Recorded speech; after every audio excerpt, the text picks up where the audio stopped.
Hello and welcome to tonight's show.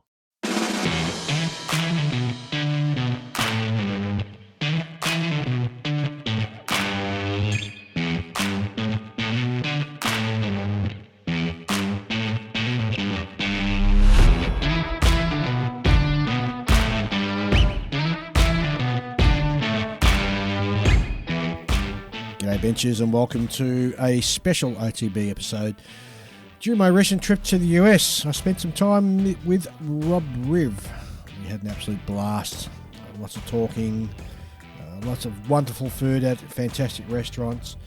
We also managed to sneak down to his basement and have a look down there, and I thought it would make for a great little short episode for you guys to listen to. Pulling the curtains back and having a look at what the wizard does. Makes for a fun little episode. So, before we kick off, let's have a quick word from the sponsor of the show, Scale Model Supply, and we'll get right into it. Are you looking for top quality paints for your next project? Then look no further than the Scale Modeler Supply.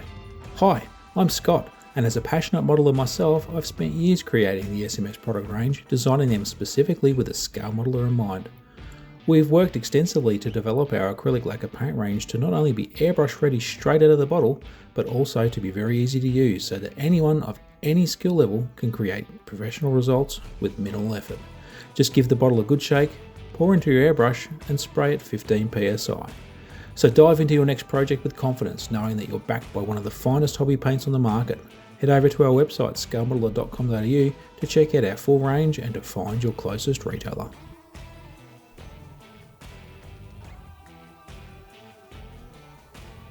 Test one, test two. All right, you can talk now. Test one, test one. Let's go. All right.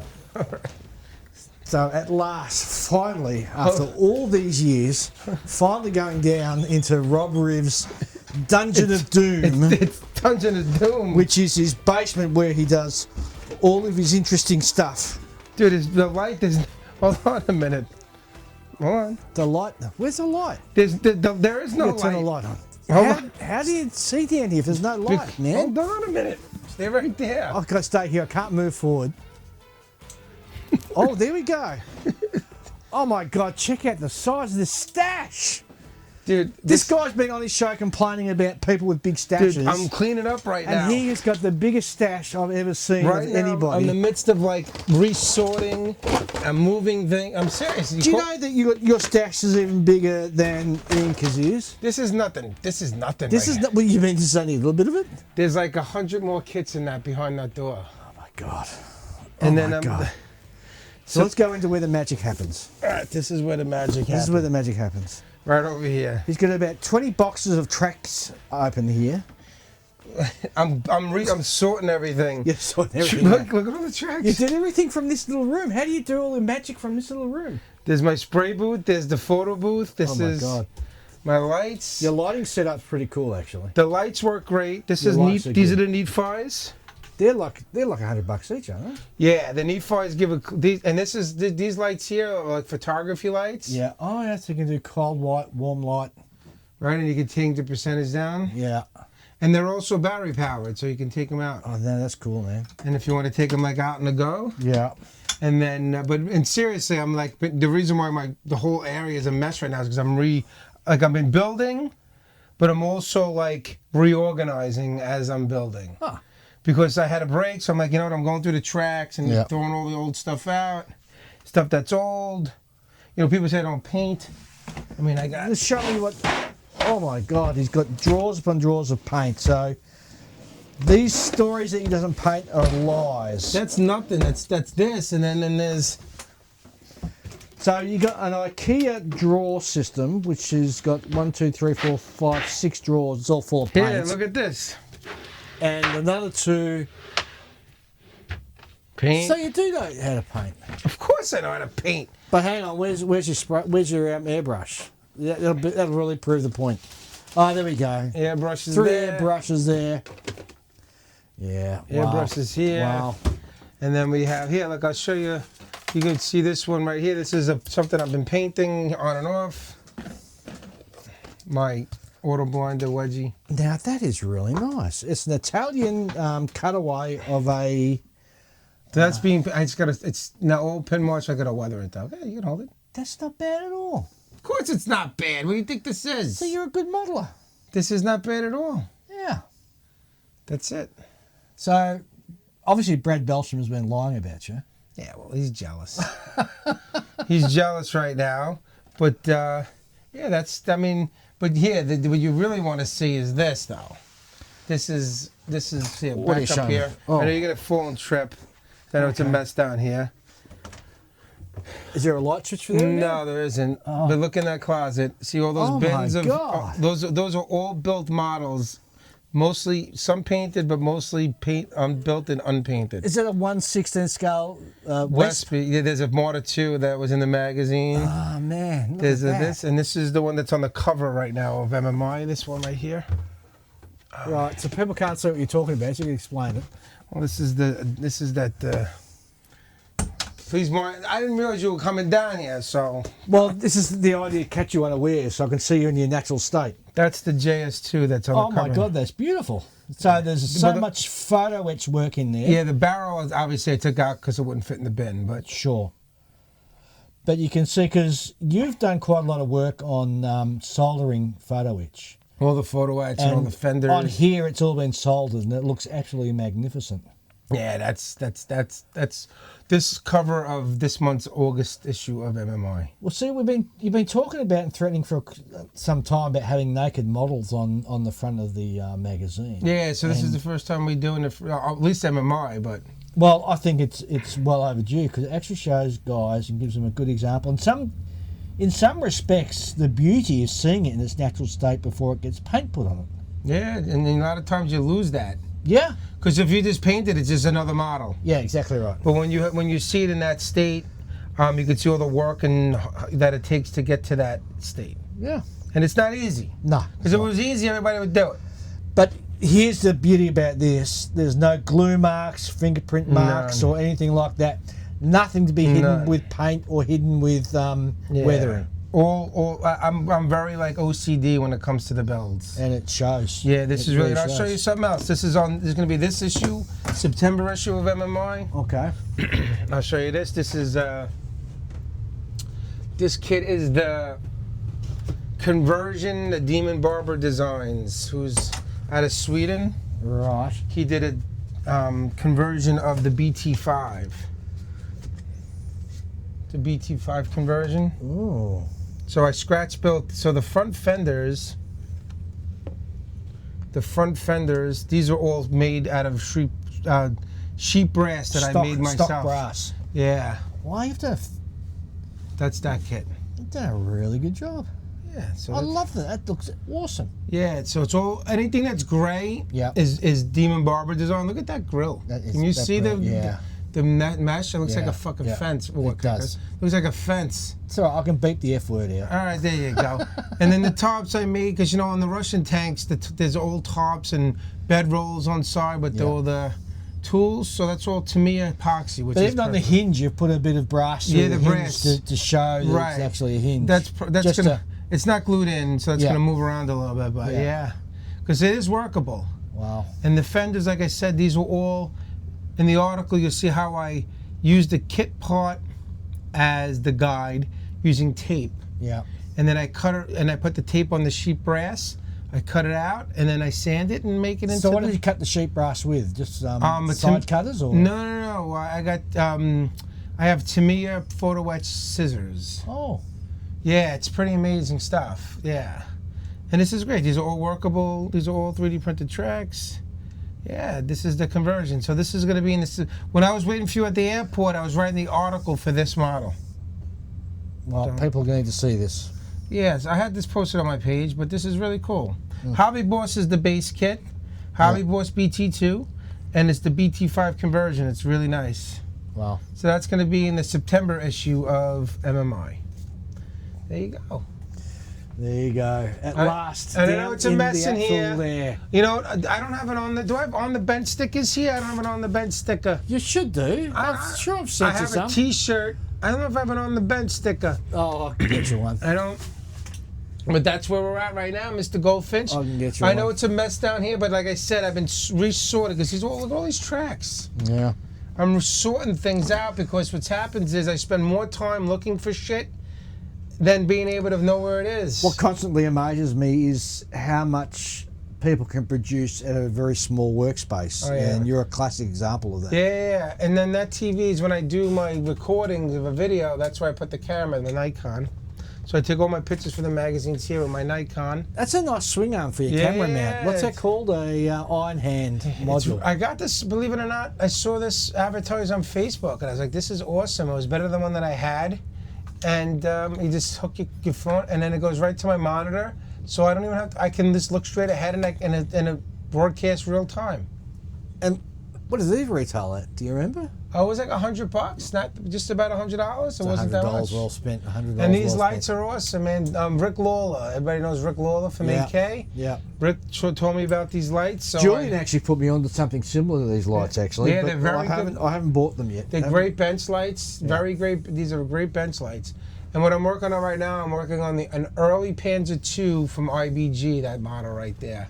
So I cut all the well beads out. The well beads were bad, so I took all the well beads off the entire model. Wow. If you notice, see the little grooves on the tops? I sanded it a little smooth. And I'm going to redo all the well beads across the whole entire model on that thing. It's incredible. And I'm using ET photo etch from a generic Panzer II kit for it. If you can see over here, I started doing the photo etch. You're using a lot of 3D printed tracks. How are you finding them? Yeah, those are all Demon Barber design tracks, right? No, those are Panzerwerk designs. These are Heavy Hobby, T-Rex. I got so much shit. I mean, that's why it's a mess down here, because I've been really trying to. I'm getting everything in order, because it's sometimes it takes hours trying to find stuff, and that's one of the reasons why you should have. It saves time when you know where your stuff is. It is, yeah. So when you have everything thrown together in a bin, and you're digging for things, then it just every minute is valuable to your modeling time. I've found that when I remodel my work area, I'm worse off because I've got to remember where I've put everything again. Yeah, well, one of the problems with me is, well, not problem, but I usually reorganize an inventory every December. And I didn't do it this past December that passed. So I'm like a year and a half of disarray. Wow. Look at that. Look at the That's mesh on that incredible. T34 engine compartment. So looking at Demon Barber Design T34 transmission cover screen for 1/35th scale model, and I mean, where were we 10 years ago without 3D printing? Look at where we are now. You would have to do it in photo etch. Yeah. I mean, and But you photo could. etch wouldn't have done this justice, would it? Not like that. Absolutely not. Not like that. That's the thing. That's one of the. Listen, you're talking to me here. I'm the first person who will defend photo etch, but you're not getting. You're not getting that. That type of, like, the way he's printing clean. Like, there's not a print line on there. I guess the jury's still out on the longevity of the actual parts. Right. What it's going to be like in 10, 15 years' time. Right. But, I mean, it's like anything. You put a decent coat of paint on it, that'll protect it and keep it out of strong UV light. Should be. It'll be. Well, if right, and that will stop it from curing even more. Yep. And the one thing that Demon Barber Design does, Christopher Nielsen does, is he doesn't over-cure his resin. So there is some flexibility to it. Now, I remember There is talking some about flex. that, yeah. Yeah, I mean, it's outrageously good. Yeah. And not just because he's a friend, but it's unmatched, the quality of his work, Yeah. of his 3D print. And so I mean, that's pretty much, like I said, here's my photo booth here. These are the lights for but it's a mess right now. What I'm trying to do is I'm trying to get the photo booth out of this room, actually, and go back out there. That's why I'm Right. trying to reorganize. If you notice, when we walked down, there was a couple of shelving that is all my photo etches, bins and bins and bins of photo etch. And like I said, one of the things is you sit there looking for stuff. Sometimes I forget what I have. Yeah. And I don't know what I have sometimes, and and I forget. So I start building a model, and then I forget that I have certain things that can upgrade the kit because I forgot that I had them. That's the problem. And there's all these drawers. So what are these? They're empty now. Well, there's stuff in them, but they're IKEA empty. drawers, are they? IKEA, yeah. Nice, right? They're really nice. They are, and these are all IKEA here too. This is all IKEA. Yeah. And these are the best things to clean your airbrushes. These are, I don't know if you ever seen these. They clean your braces. The trouble with so it's a small interdental brush. The issue I found though, because I use strong solvents, it melts the nylon on the interdental brush. Really? Yeah. What do you 'cause use an airbrush? I use SMS paints, and so Isn't that acrylic? No. SMS isn't acrylic? No? No. Or use Mr. Paint? No, not Mr. Paint. You don't use Mr. Paint? I do use Mr. Paint sometimes. No, I don't use Mr. Paint. I've got a couple, but I don't use it too much. Use SMS, and that solvent will. Well, the solvent will melt. Would melt that in a heartbeat. Really? Yeah. The hell you doing, man? The solvent's pretty strong. What kind of airbrush are you using? I use water. And it's going to melt. And I hardly have to clean. I don't have to get down to the using those interdental brushes to clean, because the iWatt airbrushes, you just give a quick blowout at the end with a There's an Eclipse with thinner, and then bing, off you go. This Crayo's here, the 289 PS 289. These are made by Iwata though. Yeah, they are. But it's just a great airbrush. This is a great all-around regular airbrush. The trouble with the Krios one is that it's the paint stop at this here that has always thrown me how much. Really? Sort of, yeah. And then obviously the .018. The micron is invaluable. I had this. Okay, you see this guy? This airbrush. I've been using this airbrush. That's the one I'm using. Something similar, but that's actually the. I've had that airbrush for that's 20. the Iwata knockoff, is it not? Yeah, well, it's not a knockoff. It's made by Iwata. Yeah, yeah. I've been using that airbrush for 26 years. Yep. And it's never been. I gotta clean it. It's fucking, I'm looking at it I usually right go to the same one. I love it. I'm looking at it right now. Yeah. You gotta actually clean this airbrush. What was I doing? Do. You know, but I take the needle out, so that's the thing. Yep. You got to take the needles out. If you don't take the needles out, and then you're fucking bending them and shit. Take needles out, give a quick clean. And yeah. Bing bang. I mean, you're done. that's this is where the magic happens, right here. Oh God. This is my area. This is where I work. So when you record, you're recording from here as well? No, my computer's out there. Ah, okay. My computer's out over in the main part of the basement. So why don't you set it up so you record from your workbench at the same time when you're talking? Better lighting in here, so when we're talking to you, we can see your face. I like being in the dark. Your best work's done in the dark? Yeah, it is. I like sitting in the dark though, but listen, can I do the computer in here? Sure. You know, all you need the screen, computer side, and the mouse that can be like, wireless. I've always wanted.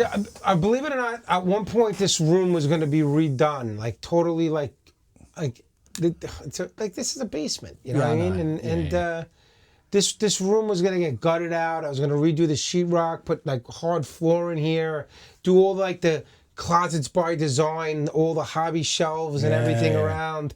And we were going to do that at one point. And it's like, you know what? Why am I going to spend $5,000? Yeah. For something that's really just for more like, oh, it looks cool. So I just you know what, I just did that. But it's not just cool though. It's going to be a spot that invites you, and you want to come down into. You know what I mean? I do. Yeah, I spend a lot of time in his room. You do spend a lot of time. I watch TV on this. On your iPad. On my iPad. I watch movies. I put my earpieces in here. And then I listen to like my movies, horror movies, whatever, YouTube.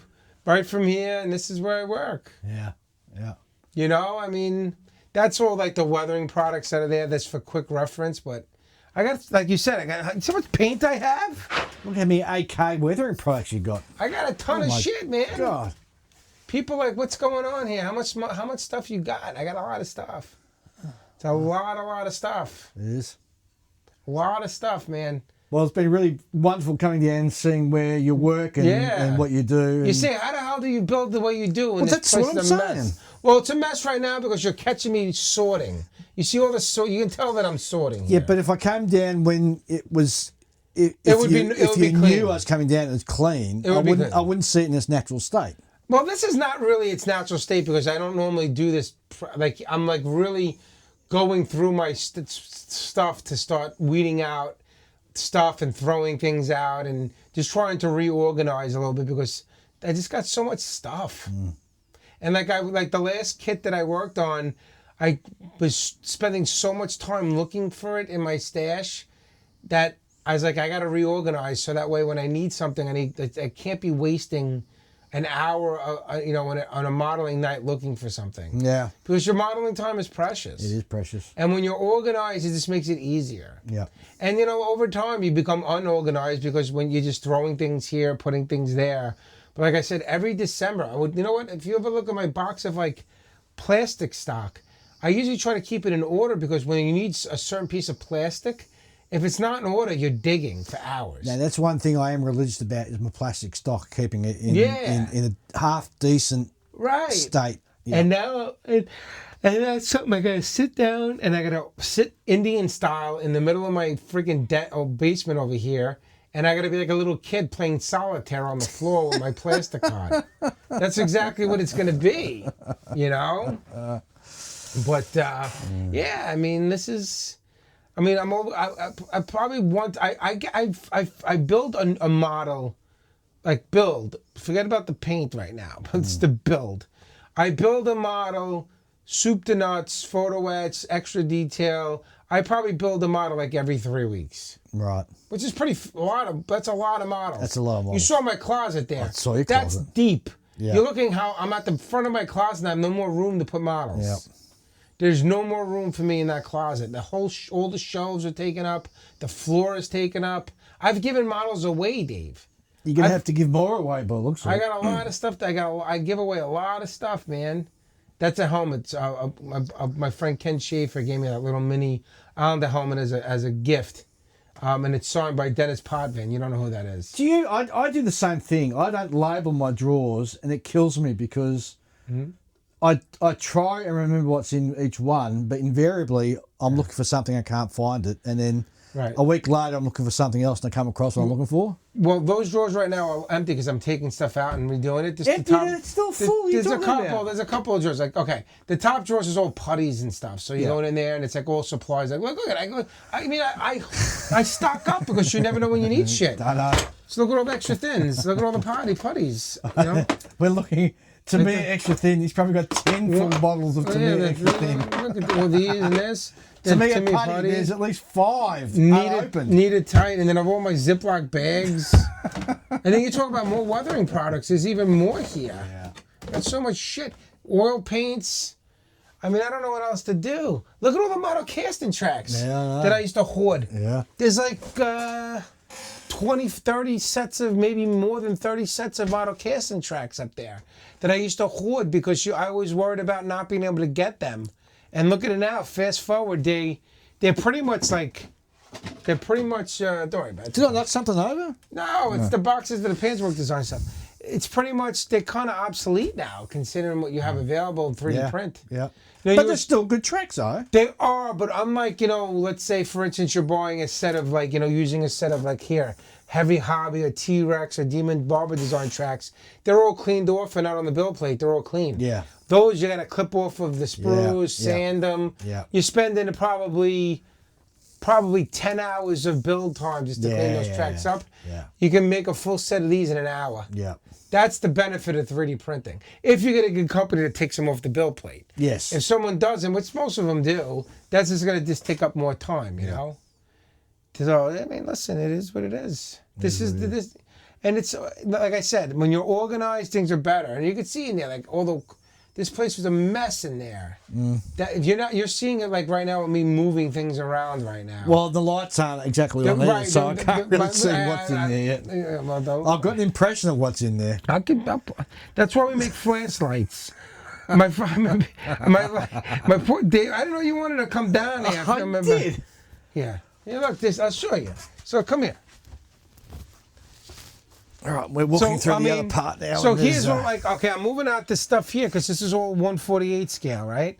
All 148 scale kits. And so there must be 200 armor 148. No, I reckon there's about 300. Yeah, there's a lot here. 300 armor kits there. lease, and there's all 1/16 down there and stuff, and all in there is all more supplies. Like these bins all have like Yeah.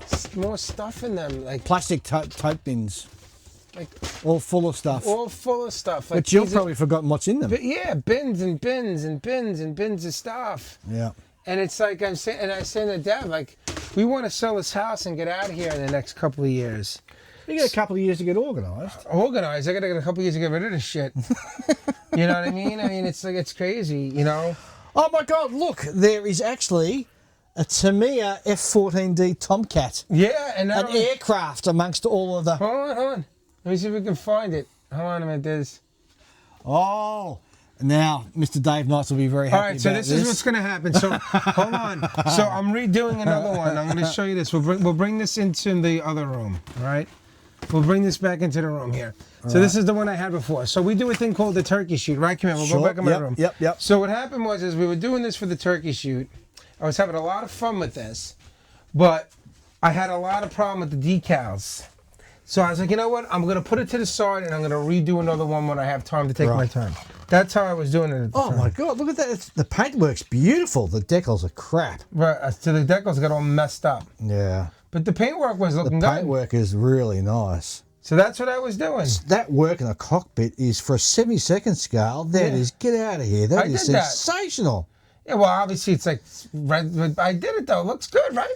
Well, ladies and gentlemen, I'm here to tell you that Rob Riv can actually do things besides armour. He can do aircraft. Right. Stunning aircraft. Yeah, look at here, look at. The wheels came off. I painted the wheels. I did everything. Oh, that's a shame Here, that look the at that, decals let you down. Look at this. You want to see that? Look at the canopy. Look how good the canopy came out. Yeah. I did the canopy and look at it. I even painted the canopy and went, look at that. Masking? Do you mask that? Or? Yeah. Wow. Looks good, right? Yeah, it does look good, yeah. And so I had, and I mean, everything got messed up. But don't worry about it because this is all garbage now. But I'm going to do another one. And I did this in 2 days because we were doing it during the turkey shoot. Wow. But the problem is the decals started breaking up on me. And there's nothing I can do. And I was like, you know what? Someone's going to send me masks for the decals. Decals.